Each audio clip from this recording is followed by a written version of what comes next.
friend of ours, Kim Baer, joining us in studio right now, attorney at law.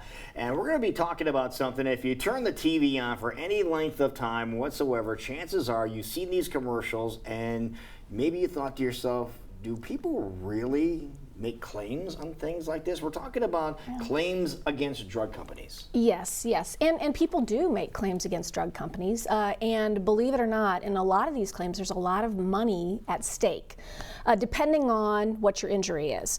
And so what I thought we'd talk about today is some of the cases that are going on. Okay.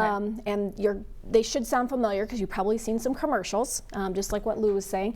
And what these claims are is they're called product liability claims.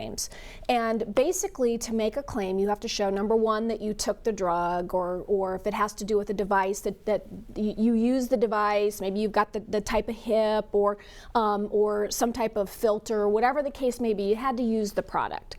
So let's say you used the product. Then you have to show that you actually suffered the type of injury that these claims are about. And what we're really looking for is, for instance, if you take a high blood pressure medication, you expect it's going to lower your blood pressure. Maybe they might have some problems regulating it and things. So there are things that are known side effects of certain drugs. And those are those long warnings that you read on the side of the bottle. Where we get the product liability claims is when there are problems that we're not warned about, and they typically are serious problems. Sometimes it can be death. Sometimes it can be, for instance, if it was a hip or knee, maybe they have to completely redo the hip or knee surgery and to actually take it out, put something new in. And if you know anybody that's ever had a hip or knee surgery, I mean, getting over those things, can be a long... It's a huge deal. It's a huge deal. And so imagine having to go through it twice because there was a problem with the first hip or a problem with the first knee. So no, you hear these claims when you see drugs that are advertised in general, and they have this gigantic disclaimer at the very end. Right. Causes this. That is necessary, though, isn't it? That is necessary. Because that's part of the way of the drug companies, trying to make sure that they protect themselves. Because if they warn about the things that they know of, then they should be protected. So where these claims that we're talking about today, where these come from, is typically it's a drug company knew or should have known that there were problems because they do these trials, and maybe there are things popping up and they just either didn't take it seriously or they weren't connecting the dots, or in some cases there's documents showing that they knew and they just decided not to warn about it.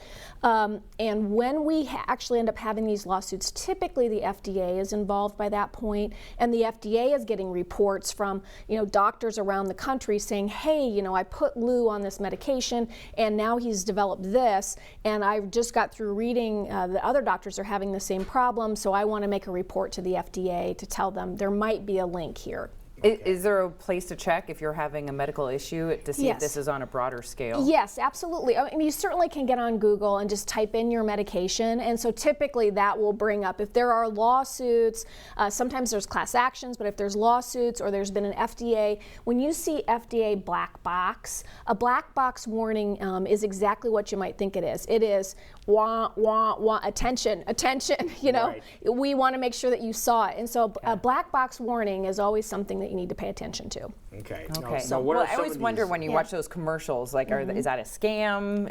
Are they trying to lure you in some way, or is that just a way of letting you know this does exist out there? Well, it's a way of letting you know that it does exist. I mean, so if you've seen a commercial, or this morning when we go over this list, if either you've had this problem, a loved one's had this problem, a friend has had this problem, you probably want to bring it to their attention because the damages, like I said, the damages in some of these cases can be pretty high. It just depends on the claim. So who's paying for these commercials? There's the first one you're going to talk about here. This is one I guarantee you've seen this on TV.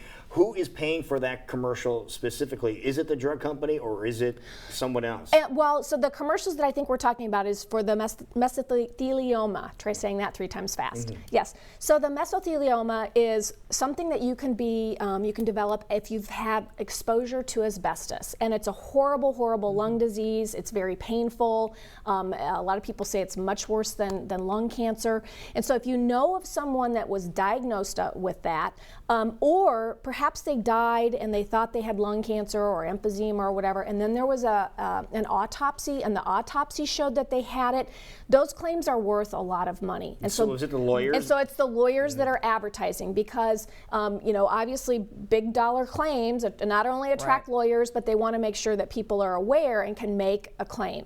So if you know of anyone that has had that diagnosis, or perhaps after they've passed away, the autopsy showed that they had that diagnosis, those claims are worth making. They really are. They're worth a lot of money just because it was such a painful. It's not a nice way to die. Do we have any ballpark ideas of what kind of money we're talking that you've heard? Right. It could potentially be millions of dollars. Really? Yes. So that's the reason why you really want to kind of pay attention. Now, some of these cases, some of the things we're going to talk about this morning, are not potentially millions of dollars. But for instance, if you, like we talked earlier, if you have to have a hip redone or a knee redone, you've been through a lot, and maybe you want to be compensated for it. Now, not all hips are bad, not all knees are bad, and drugs, prescription drugs serve a really good purpose in our society. I mean, obviously, they save a lot of lives. So I'm not here trying to be, down on prescription drugs. I just want people to be aware that there are these types of claims. And would you contact a local lawyer like yourself, or would you contact the one that's running the commercial? Well, we always advise people that it's nice to have a local lawyer involved. We work on these types of claims as well as a lot of other Iowa lawyers. And so typically what we do is we either handle it in-house or we work with a national firm. But that way you've got somebody that you can pick up the phone and call. You're not just another number. Right. And we help our people through the process. So that's what I would recommend. Now, if you're already using a national lawyer, there's certainly is nothing wrong with that. There's lots of great lawyers out there that know their stuff. Okay. So let's talk about some of those other incidents or injuries that might pop up. Sure. So we already mentioned mesothelioma, which is, as I said, is from asbestos. Then there's Taxotere, and this one makes me sad because it's a drug that is used to treat breast cancer, and it causes permanent baldness. Oh no. Yeah. So really? So you've already been through this horrible battle with cancer, and now you've got a permanent problem.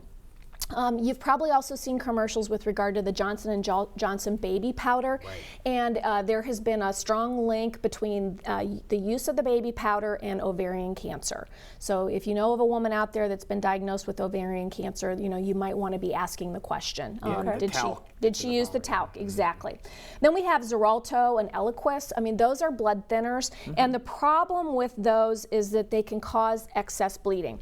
Now, a lot of times people say, well, that's a known problem with blood thinners. Those two blood thinners are much worse, and a lot of times have led to either internal bleeding or even death. And so it's very difficult to stop the bleeding. Okay. If you have heartburn or acid reflux, you might have heard of these, Nexium, Prevacid, Prilosec, and Protonix. And the problem with those drugs is that they can lead to kidney damage. And so, yes. I've taken all those. Well, well, you might want to get at the same time. So what you need to know is that if at some point, you're diagnosed with a kidney problem, maybe you want to stop and think, hey, could it be related to this? Then we have Avanca, which is a treatment for diabetes, and that has been linked to kidney failure as well as ketoacidosis. So you just want to, a lot of times your doctor will say, hey, you've got this problem, so we're immediately going to stop you on this drug. And so you need to ask the question, well, doctor, why are we stopping the drug? And the doctor usually will tell you, well, because there's been evidence out there that this might be causing this. And then finally, I mentioned earlier the hip and the knee replacements. The list of the companies that are involved are too long to go through, but I will just mention Dupuis, if you had a problem with a Dupuis knee or a hip, Pinnacle, Wright Medical, Zimmer. So there's lots of products out there, and typically what happens is you get the hip, you get the knee, you have problems, and a lot of times people try to kind of get through it because they just think, okay, I'm not recovered yet. Right. And maybe a year or two later they find out, nope, got to go through the whole process again. Wow, that's not good. Yeah, exactly. All right, well, just some examples of claims that have been put against drug manufacturers for injury. So like you said, if any of these ring a bell, or you have a family member or friend that you've heard go through some of these, something you might definitely want to check out. Absolutely. And would you recommend, just like you said, reaching out to a local lawyer? Sure, just reach out to a local lawyer. Get on Google, give us a call. We're more than happy to kind of do some legwork and help you find out whether or not there's a claim. Okay, what if we wanted to reach out to this local lawyer? Yeah, this local lawyer. Just give us a call at 515-279-2000 or 515-INJURED, either one. So. Perfect. Good information. Yeah, here. great information. Yeah, people that Thank see these you. commercials now, they're going to have a whole new appreciation for them. Yeah. So thank you so much for being here. Yeah, Good thank to see you. you. Stay Yeah. cool now. Oh, yeah. Thanks, guys.